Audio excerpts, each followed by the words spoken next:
Hello and welcome to On Point. I'm Karen Hughes. Today's video is a very special one for me. Today marks 1 year since I had my amputation, and this video is going to be an intimate look into this last year of my life. There will be some graphic photos, so please, you are warned if that will bother you. You do not want to watch. I want to share with you many of the wonderful blessings that have come my way since I started this journey. But let's start with a little history. I am a long-term diabetic, and I have had some serious complications from the diabetes, and one of those was Charcot. I'm going to put it up here because I know a lot of people have never heard of it. Most people have never heard of it. Unless you have experienced this yourself, you probably don't know what it is. But it is a degenerative condition where the body overreacts to a stressor or an injury in an extremity, and then it washes the calcium out of the bones, and the bones collapse, and deformity and instability occurs. The Charcot in my left foot and ankle began in the fall of 2020, and I did wear a Crow walker boot, which it allowed me to continue ambulating and getting around. It was a rather heavy device, but it provided me that ability, and in time my leg continued to deteriorate and eventually twisting shape and becoming so swollen that I could not wear the boot any longer, and it became very painful. So the decision was made at that point to amputate. Now, over the 2+ years that I wore the boot, the doctors did mention to me a few times, we may be heading to amputation. This may be the outcome that you're looking at. And so I had some time to prepare, and that felt really good, because then when the actual decision was made to amputate, it did not seem so drastic to me. It was not so shocking to my husband, Pat, and I. It was more of a natural outcome. I do want to stress here that as a unilateral below knee amputee, I understand that my disability is much more minor compared with many amputees that do the whole leg or a leg and an arm. And I've gotten to know a lot of people who struggle with much more difficulty than I've had to experience. And I've also found that I have a much better support group than other people may have had that have gone through this, than many have had. I'm going to talk about that in this video. The first blessing I want to share with you is one that actually happened before the amputation. My friends at Sunbreak Church, the women there gave me a PJ shower. Why PJs? Of course, I was going to need some for the hospital and the recovery period here at home. And as my friend Tanya Milam said to me later, we just didn't know what to do. How do you say, we're so sorry you have to have your leg cut off? They showered me with PJs. They gave me PJs. It was a total surprise, and we had breakfast together, and there was a great devotion. I just felt so cared for, so honored. It really touched me to have this kind of support, even going into this was a couple weeks before the surgery, after the decision had been made and all the scheduling and pre-op stuff was being done. So that was a great start, I thought, to my journey. The day of surgery, we went into Harborview Medical Center in Seattle in early morning on a Wednesday, And one of my blessings here, I'm just going to tell you right up front, is that I have an amazing team. I have the best surgeons, doctors, nurses, PT personnel. My prosthetist, I love him, Garth at Sound Prosthetics and Orthotics in Lacey. Amazing, wonderful listener, very skilled. But anyway, we came into the hospital on a Wednesday morning, had the surgery. When I woke up from surgery, I had a large cast on my left leg, covering my entire remaining residual leg.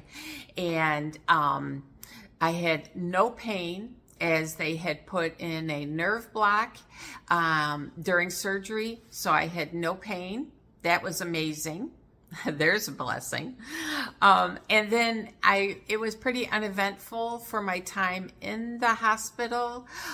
We left the hospital Friday evening, so 2 days, 2 nights. Treated well there, and we left on a Friday. And we didn't come directly home, as it was a couple-hour drive, so we stayed in a hotel in Seattle the first night. And that was our first experience with the wheelchair and getting around places, and how do you get to the bathroom, and, you know, all those things. We were learning. And I'm telling you, it was tough. I'm not going to suggest that it wasn't, but we were learning. You know, it's been a journey. So Saturday morning, we came home and began learning how to adjust here at home, the practical things, the pursuing of doing the activities of daily living in a new way. And my husband, Pat, has been one of my biggest blessings for several reasons, but one was his willingness to serve me and to adapt. I couldn't have a better husband. God picked the right one for me. The first month was definitely the most challenging, and I am sure that that's not surprising. I did have this large cast, which, you know, had to be kept elevated, and it had to be changed every week, and they would inspect the incision and then recast it. And so it made getting around a little bit difficult. I was pretty limited. Still, no pain, no real pain, except when I fell a couple times trying to get around. That did hurt, but very brief. This is a picture of what the actual amputation looked like the first time I saw it. And I'm going to tell you, my first thought when I saw my leg, and it seemed like a big deal to me to actually look at it, was that looks like something that belongs in a meat case. Yeah, that's me. But as I was able to later see it from all different angles and touch it and everything, it was not so bizarre. You know, in my mind, I don't know what I was expecting, but it was a nice, clean incision, well done, dry, healing. So I had the stitches there, and we never had any problems with any infection or any healing issues. Everything went right according to the schedule that they told us it would. That's a blessing. Because of the cast that first month, I was not allowed to shower or bathe for those, I think it was 5 weeks. And that's a long time to not shower or bathe. Of course, I used baby wipes and tried to keep myself as clean as I could. But even things like, you know, your hair, that wasn't easy to do in the wheelchair.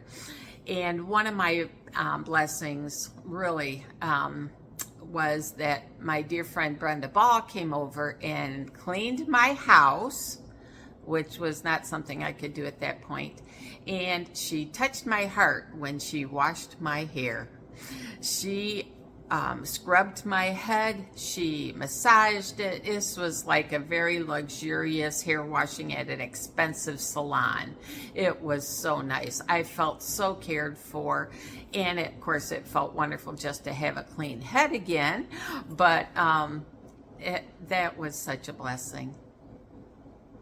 Also, during these first few weeks, the church, Sunbreak Church in Lacey, also set up a meal train for me. And I'm not sure if you're familiar with what a meal train is, but they provided meals for me for the first few weeks. And that was just wonderful. It freed up my husband and I from having to worry about meal prep and cleanup and just decisions on what to have even. And we ended up with a lot of leftovers that he could take for lunch as well. And that was a load off our minds. Such a blessing.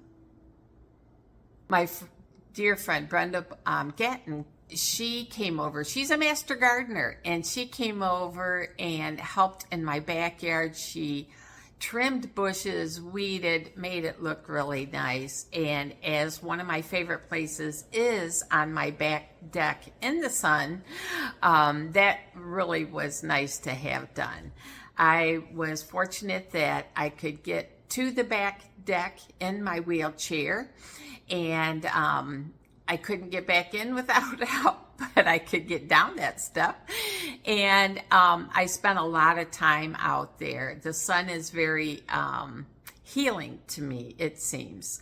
It feels that way to my soul anyway. And so I spend a lot of time out there when I can. And during this time when there wasn't a lot of physical activities that I could do, I spent a lot of it out there. It was a real blessing for us that those first few weeks my husband could be home with me.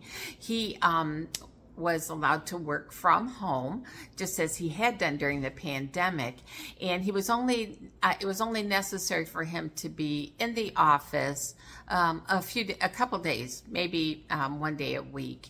And during those days, my daughter Courtney came and stayed with me, and that was such a blessing. I so enjoyed having her here, and she even brought as a bonus her golden retriever Leia, and we had a fun time. I found that those first few weeks I felt very vulnerable and really did not want to be alone. And so that was an opportunity that my husband could go and leave feeling confident that I was going to be okay, and I was not anxious with him being gone. And so it worked out really well. I really appreciated that. While I was in the hospital, I was told about a support group on Zoom for amputees that was sponsored by Harborview, and I started attending right away. They meet on Tuesdays, and they are such a great group. The more long-term amputees would let the newer amputees talk, and they would listen. And then they would offer tips and give their experience. And it was so helpful. And they are just wonderful people. And unfortunately, now I have another group that meets about the same time on Tuesdays, and I don't often get to attend. But I still plan to when I can. And I met a wonderful woman, Vala, who's become a friend. And she invited me to a women's amputee retreat last September, and she even offered to drive down in Southern Oregon, and we had a wonderful time. It was a long weekend in Cottage Grove, Oregon, and we made bracelets, we did some adaptive sports, adaptive bicycles, we did canoeing, we did yoga, and this kind of yoga I hadn't done before, and it was very cool. And I don't recall the name of it, but I'll have it on the screen. And Paula was the organizer for the retreat, and she's an amazing lady. I'm glad that I got to meet her as well. I am looking forward to attending the retreat again this September. Now, in those first few weeks, I had stitches, and they came out about the 5th week, and this is what that looked like. And that was kind of freeing, because after that I was able to use my the shower. I had bought a shower bench for the tub, and it's very convenient. Just wheel up with your wheelchair, transfer to the bench, and you can slide in and use the hand attachment on the shower, get all clean. It feels so wonderful, and then you can get back in the chair. I started going to the Y soon after my incision healed, a couple times a week, and I would do water aerobics there. And I had been sedentary for quite some time, even before the surgery, because of how bad my foot had gotten.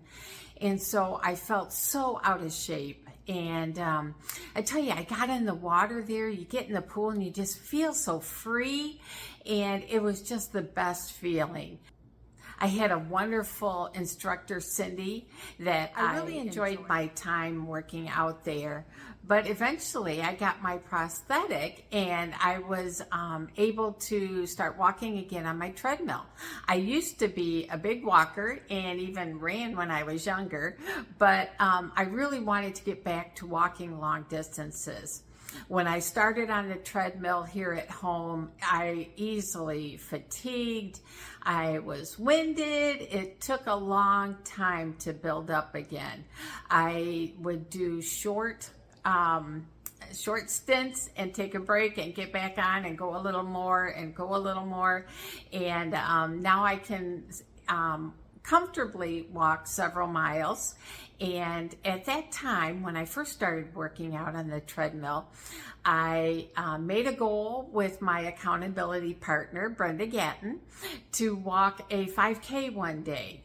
And I had even wondered if I might someday be able to jog or run with that distance. But at least for right now, my current prosthesis does not allow for that kind of movement. It's very jarring on the knee. And so right now I'm sticking with walking. Who knows in the future though. But Brenda and I did make that goal. On March 16th, we both walked the 5K, the Pinkathon. And it was a wonderful day. It felt really good to have accomplished that and reach that goal. And since that time, we have actually walked in another 5K, a Walk for Life, to support the Options Pregnancy Center. That was just the beginning of this month. And I'm sure we'll schedule more through the summer to just kind of keep me on track and keep me walking on my treadmill.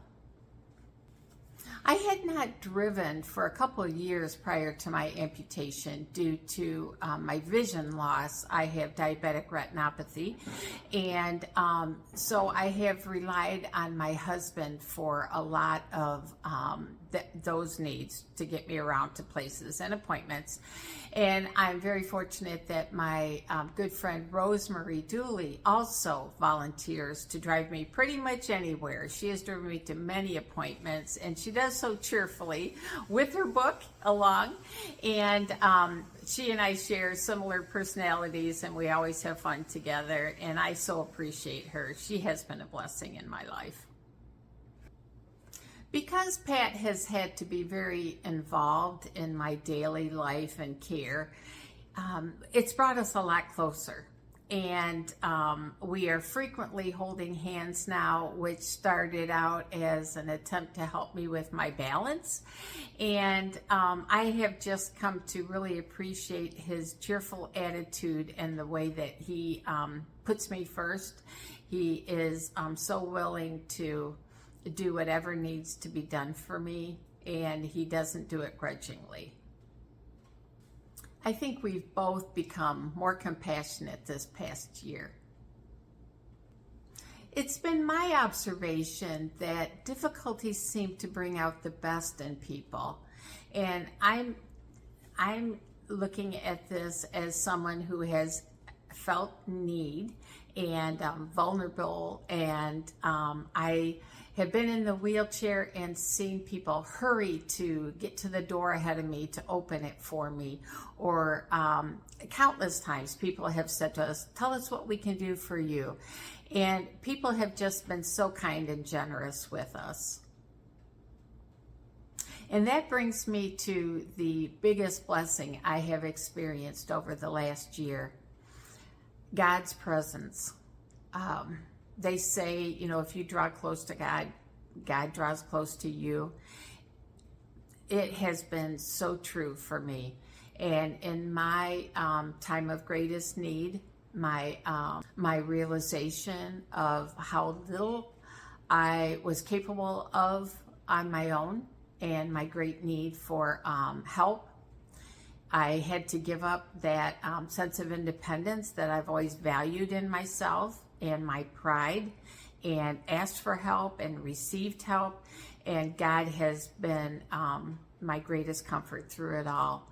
I remember the times I would be sitting on my deck immediately after my surgery and just thinking, how can I be experiencing this joy?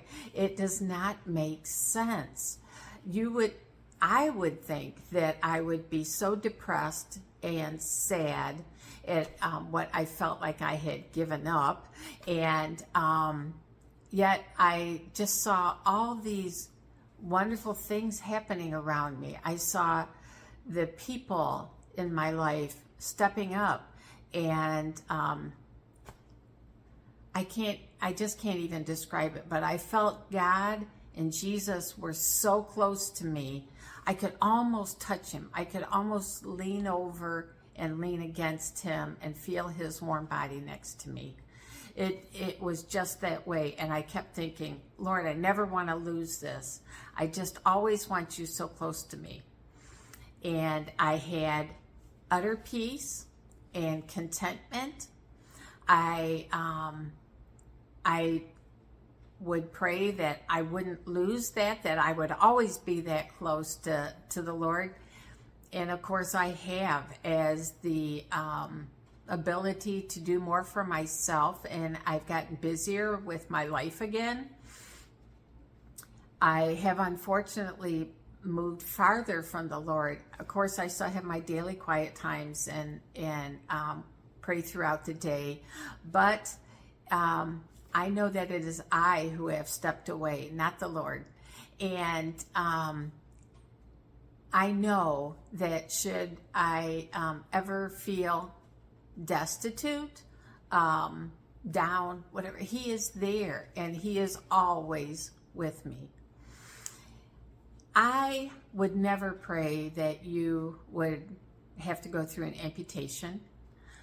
I do, however, hope that you will experience something that brings you to your knees and helps you to see just how close God is to you, and lets you have that closeness with the Lord that I experienced.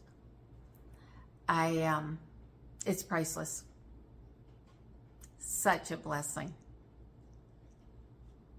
With that, I'm going to wrap this up. It's been a long video, and I appreciate you sticking through to the end.